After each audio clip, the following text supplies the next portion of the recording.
কালু, তুই বল, তুই কাল বাড়িতে পড়িসনি কেন? স্যার, কালকে আমাদের বাড়িতে একজন আত্মীয় এসেছিল, তাই পড়তে পারিনি। এই শীতের মধ্যে আবার কে এসেছিল তোদের বাড়িতে? স্যার, খুব কাছের একজন আত্মীয় এসেছিল। কত কাছের আত্মীয় শুনি?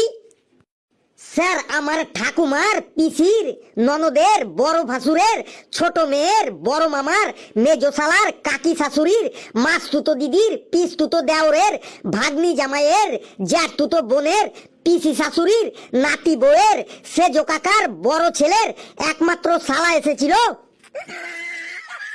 এই, তুই যা পেছানোর আত্মীয়র কথা বললি, এ তো দেখছি জিলাপির থেকেও পেঁচ বেশি। কালু, তুই দাঁড়িয়েই থাক। ফেলু, তুই এবার বল, তুই কাল বাড়িতে পড়িসনি কেন? স্যার, কি করে পড়বো বলুন? এত ডিস্টার্ব হলে কি করে পড়বো? যখনই পড়তে বসি তখনই শুধু চারিদিক থেকে ডিস্টার্ব আর ডিস্টার্ব। পড়তে বসলে তোকে আবার কে ডিস্টার্ব করে শুনি? কে ডিস্টার্ব করে শুনুন তাহলে।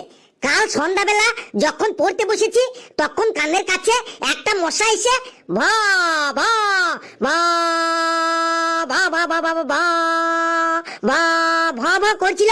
মশাটাকে যতই তাড়ানোর চেষ্টা করছি মশাটা ততই ভা ভা ভা ভা ভা করেই যাচ্ছে।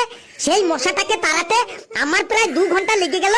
মশাটাকে তাড়িয়ে তারপরে যখন আবার পড়তে বসেছি ঠিক তখনই 10-12টা কুকুর আমাদের বাড়ির সামনে এসে চিল্লাতে শুরু করলো। গাউ গাউ গাউ গাউ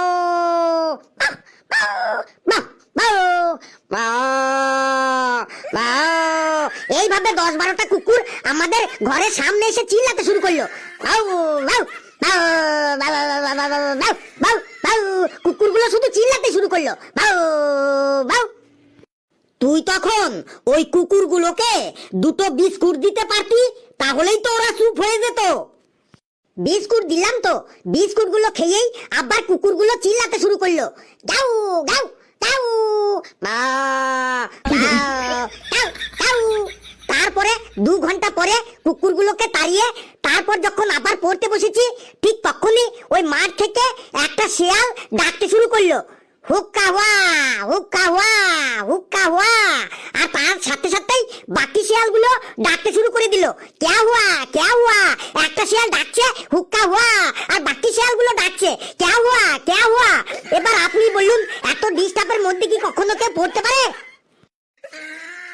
এই যে আজ আবার তোকে সেই কুকুরে ধরেছে, আবার সেই শেয়ালে ধরেছে। ফেলু, তুই বলতো এই কুকুর শেয়াল দিয়ে আর কতদিন চালাবি তুই? স্যার, যতদিন চলে।